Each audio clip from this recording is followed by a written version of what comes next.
Hey everyone, Miranda Pitrone back with you. And Dollar Tree has these adorable acorn cutouts again this year, 2025.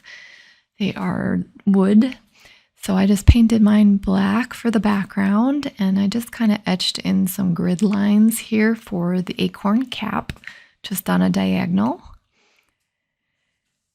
And I'm just going to take white and I am going to delineate the lines with just tiny, tiny, same size white dots just to kind of partition off the little areas of the acorn cap here. And I didn't measure, I just kind of freehanded with the etcher tool to kind of scratch onto the paint, which actually just wipes right off. I don't have to worry about pencil lines or erasing or anything like that. I can just go ahead and wipe it with a damp cloth before I seal it.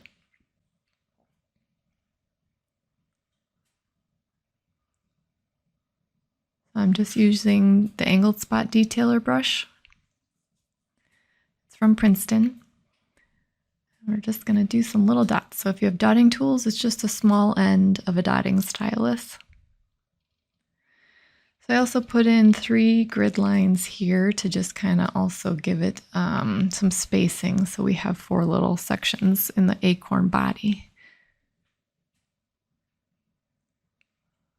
I'm going to finish up the other direction here of the grid lines.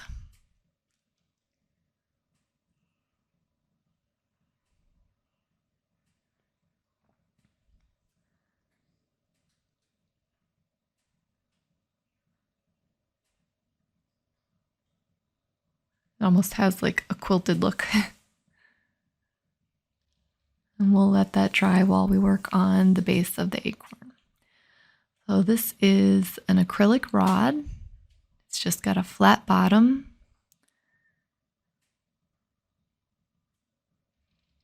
I'd say this one was probably about the 1/4 of an inch, just over 1/4 of an inch. And I used copper to do the dots. Switching up now to a mocha, and I'm gonna go around each one of those dots with mocha.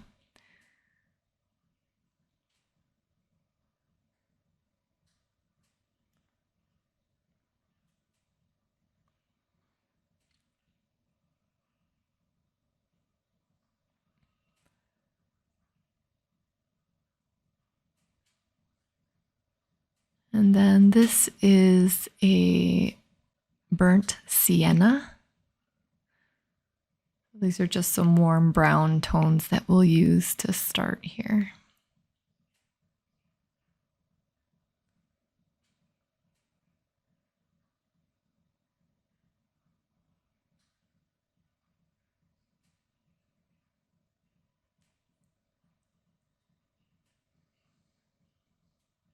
So you can see too, I'm not having to dip it after every dot. It's just the brush holds enough paint to go and work around the whole dot.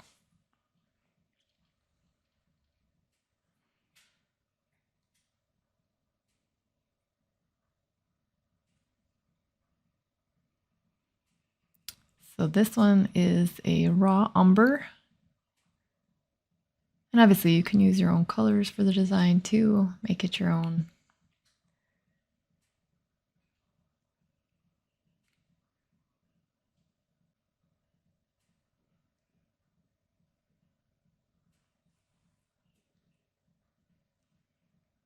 This would be fun to go really colorful and not use the earth tones either. Just go for like a rainbow or other bright colors.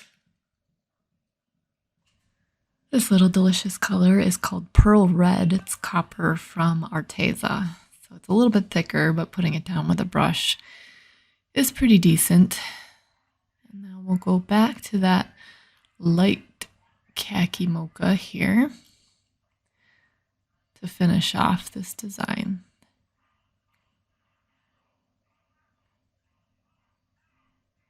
And then we'll start the next row. I might actually just steal that pearl red to go in between these to start the next row. It's really a really pretty deep, warm metallic.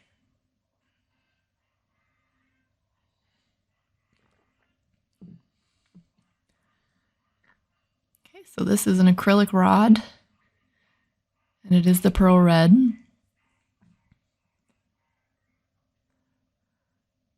Look how nice it is, so thick. And these metallics varnish really well too afterwards. I'm just kind of gauging in here to try to make sure I stay on the level of where it would be if we continued the design. If we weren't trying to stay confined to this cute little acorn.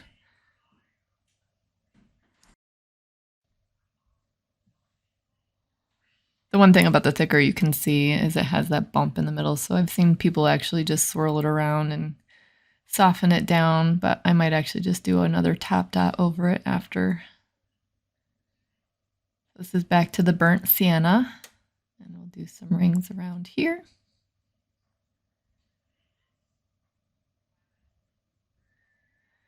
So it's all new now on social media. So now I feel like I'm starting all over again to see where people stand. So please feel free to comment. I have comments in the past to go on, but doesn't seem to be what people are looking for these days. So, all right, I took that burnt sienna and I just put a little bit of white in it to lighten it up a little here to do a ring around.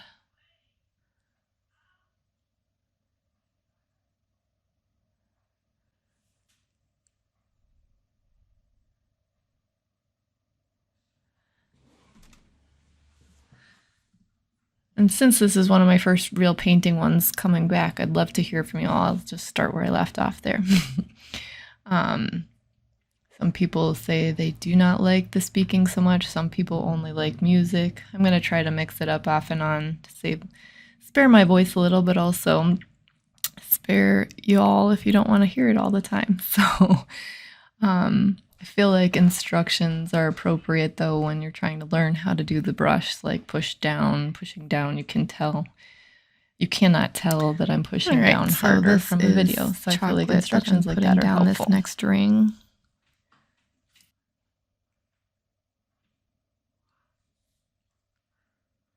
So many delicious browns. It's pretty easy to find a warm color palette to make these acorns. But if you don't have all these colors, you can also just start off with something dark and just kind of add a little bit of white to it, and you'll get an ombre effect also, going from light to dark or dark to light.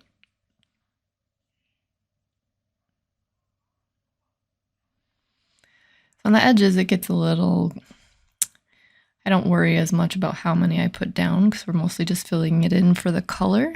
And you don't have the complete design on the edge there. So I just kind of tuck in some of the similar colors. So this is the same copper that we used initially for our large dots. And that's just the dazzling metallics from Decoart. You'll see I tend to use Decoart mostly just because their paints are great straight out of the bottle, and I very, very rarely have to adjust them at all for dotting. So since I put the chocolate in my palette, I'm going to go ahead and use that here for our last row of the large dots. Using this acrylic rod, I'm only going to get 3 in this time just because it's more narrow towards the base of the acorn here, but just the way the design lends space here.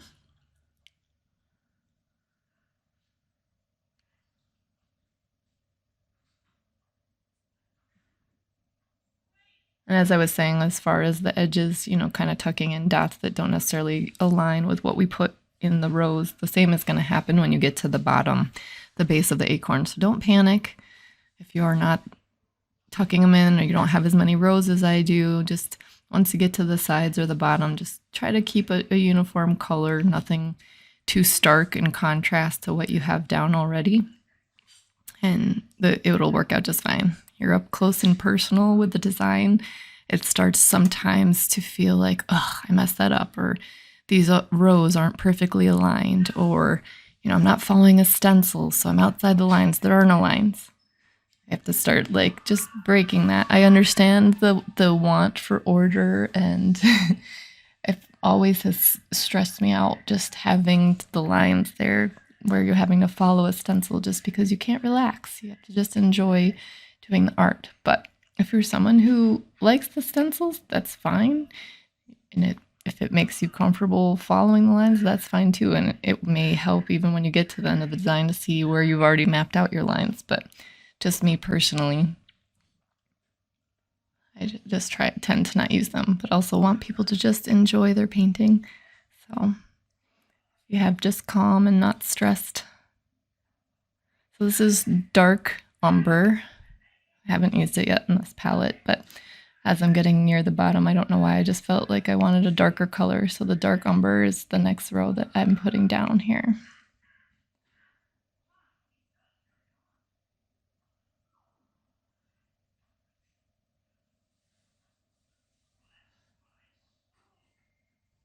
And then I'm going to actually do 2 rows of that to kind of bulk up the base color down here.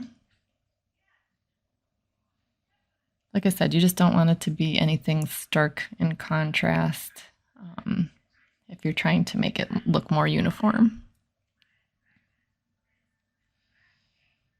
Tuck a little light mocha up the top here, just to separate it kind of from the copper. We'll go with that. Mixed a little of the dark umber in with the light mocha.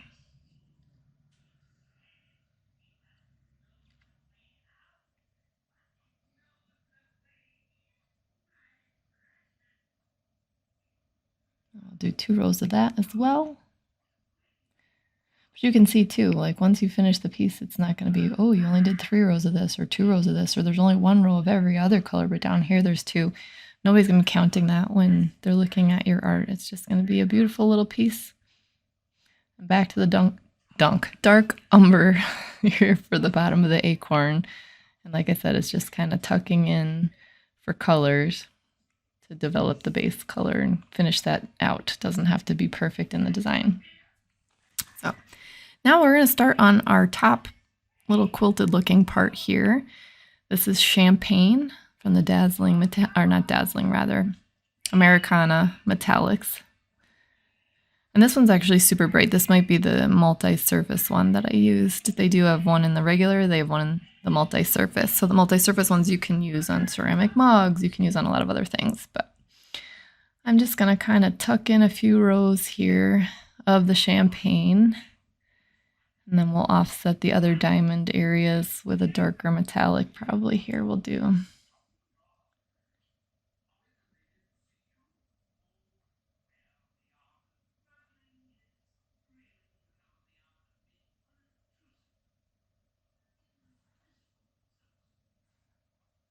I have espresso. Espresso was the metallic I used. Rich espresso, and then they also have another espresso. Iced espresso. I'm actually going to have to go back and look at Decoart's page to see what they've discontinued. I know there's been a few years lapse here where there's been some colors discontinued and they have to make space for more, and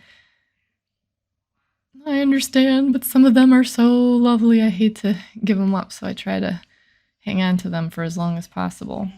So this one I'm putting down now is called Venetian Gold.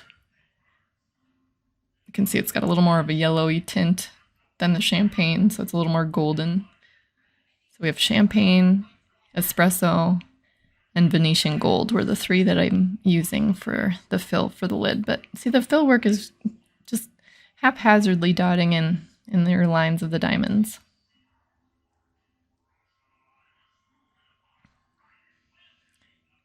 And then for our little stem of our acorn up here, I'm just going to use the espresso and the champagne to kind of tie in those colors. And we'll just do a couple of swipes of each along the stem here. But this would be an easy project too to make if you get a bunch of them for craft fair or your tree or whatever you think would, some sort of bulk. I like to paint multiples at a time, especially if I already have the paint down in the palette. That way I'm not wasting paint.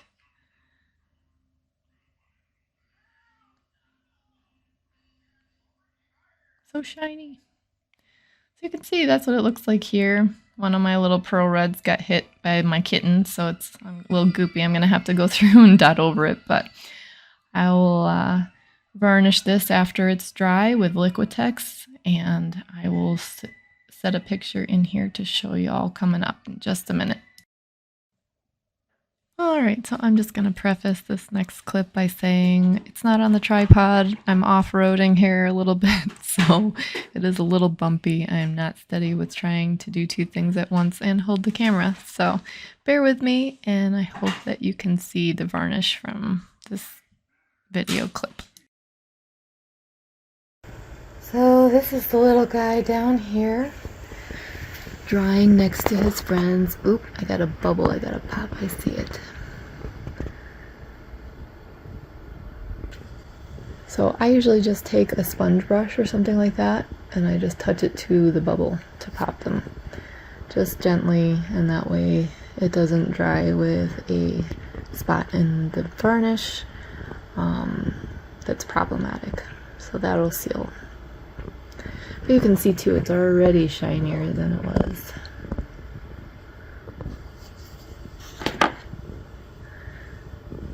And then these are some other fun little ornaments that are drying here with it. I like these trees to do something a little different than the norm for Christmas. It's kind of a seaside effect.